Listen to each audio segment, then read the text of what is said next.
Did you guys know that Bethesda actually planned to put things like spears and a way you could actually customize and create your own spells into Skyrim, but it never made it into the game? Also guys, I am actually giving away a Nintendo Switch and a copy of Skyrim on Nintendo Switch for free, and I can ship it anywhere in the world. So if you're interested, make sure you click the link at the top of the description with details on how to enter.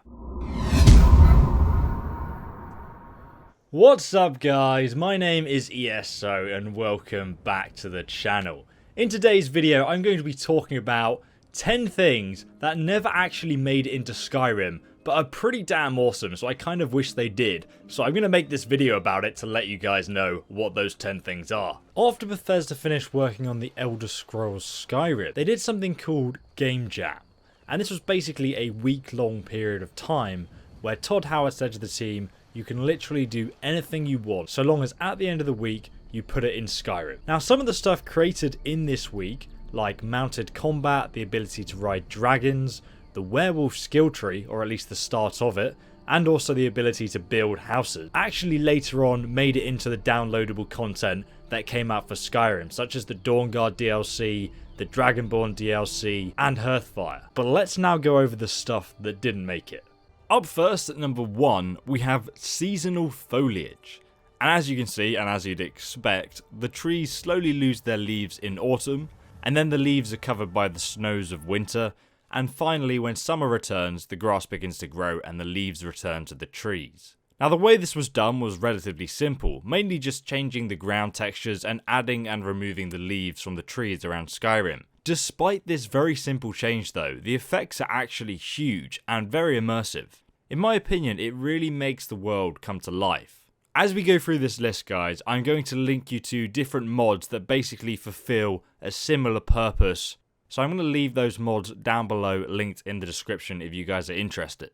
Next in though, at number 2 on the list, we actually found a few weapons that were added to the game, but never actually made it to the final release. One of which was the spears. And these were not just spears, they also had their very own moveset with new animations. The amount of effort that probably went into making this one is really quite staggering. They even made a whip-like flail as well, which you can see here. It's pretty damn awesome to have a flail in your game, but the execution of this particular weapon doesn't look that great. But man, I absolutely love whip-like weapons. That didn't sound as kinky until I said it out loud.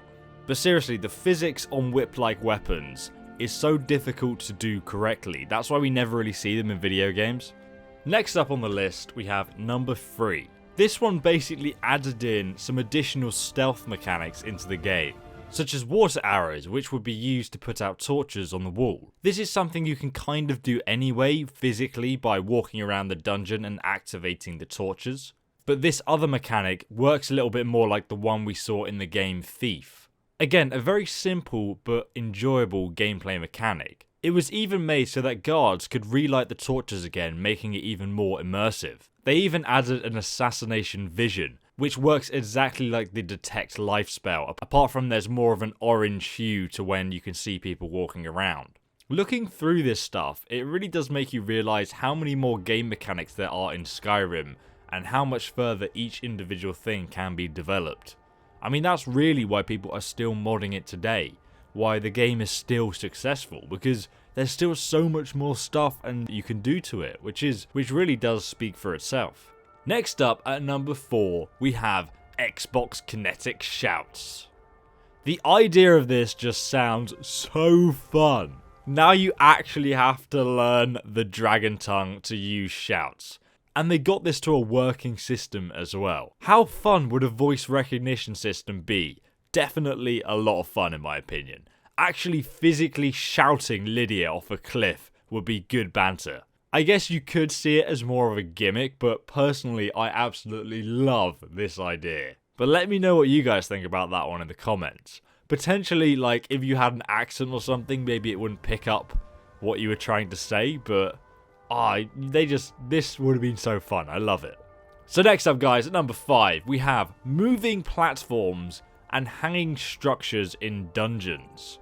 Now though this idea might not seem that interesting, The amount of things you can do with moving platforms and hanging structures is just endless. You can have so many more puzzles, traps, different devices, and moving floors in dungeons.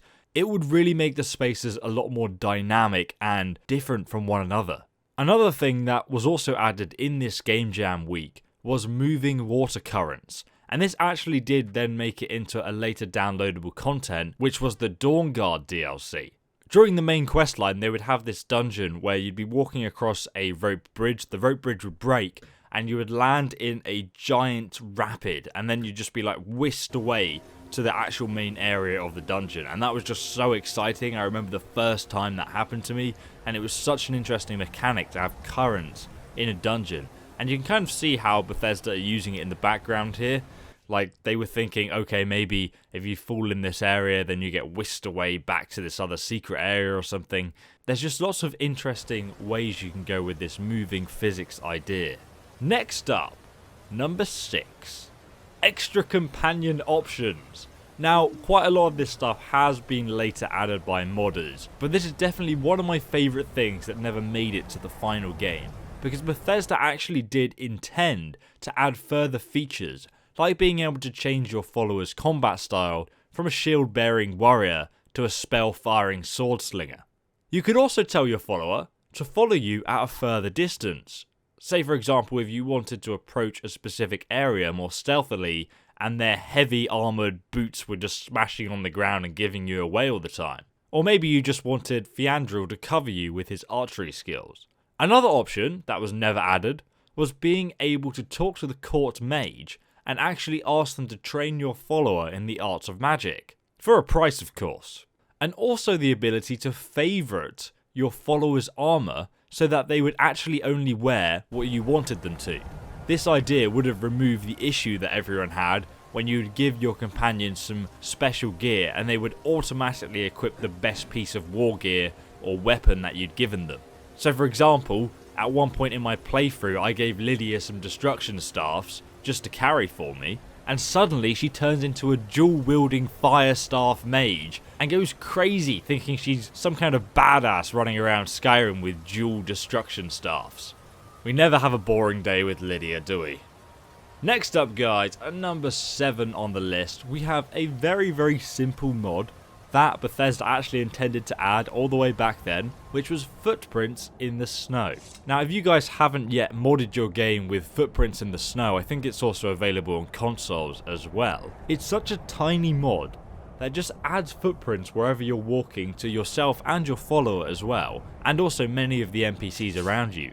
And it just helps make the game that much more realistic, actually seeing, okay, someone is actually walking there. They're not just floating above the snow-covered ground. Little details like this I think do go a mile, again a little bit like the seasonal foliage. Next up guys, at number 8, we have ice and fire arrows. And once again guys, this has also been added by a modder, and it was also later added by the Creation Club. I wonder how many more things on this list will actually appear on the Creation Club at some point. It does make you wonder, doesn't it? Ice and fire bolts, which were used with the crossbow, did kind of appear in the Dawnguard DLC, and I've actually got a guide that I will also link in the description on where you can get them for free.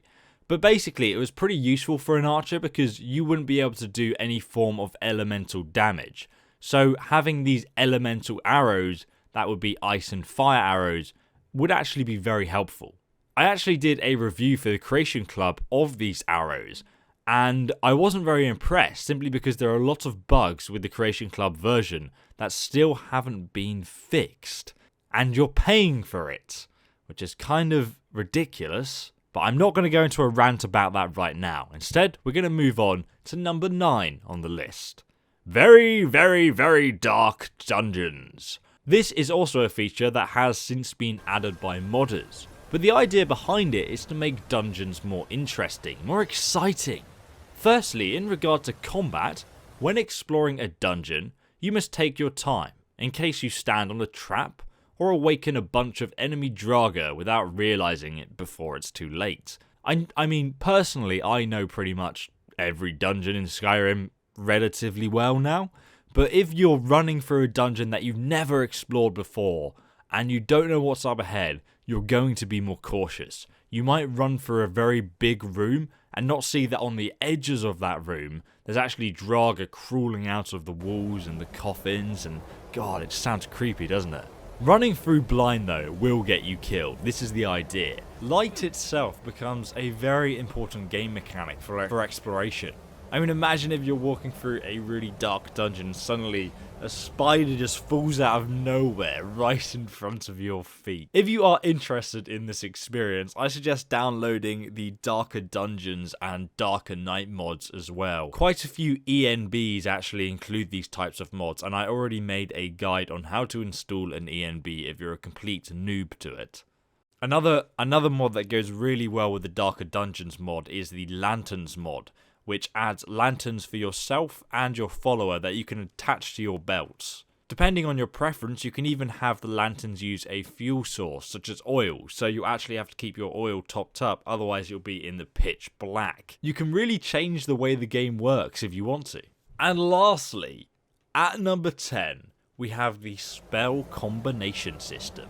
Now, many of us who played Oblivion will remember the ability we had to create and craft our very own unique spells.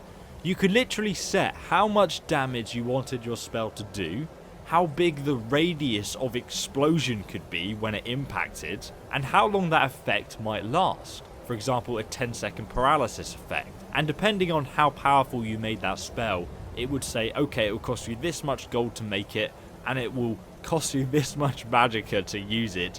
And usually I went overboard. I could never cast some of these ridiculous spells I created. But the idea of that level of customization was there, and it was something we all really loved about Oblivion. In fact, my friend Kyle, who's working on the Skyblivion mod, which remasters the whole of Oblivion in the Skyrim engine, is actually working on bringing this feature back to the game. So I'll give you some more news on that later on. But one bright spark at Bethesda created a spell combination option where you could actually, because you can dual wield spells in Skyrim, you could indeed combine them to create more powerful versions. So for example, if you use the Fear spell in one hand and combine it with the Healing spell in the other hand, and then dual cast them into something, it would actually drain your target's health. I mean, imagine how far you could take that system. You could really do a lot with it.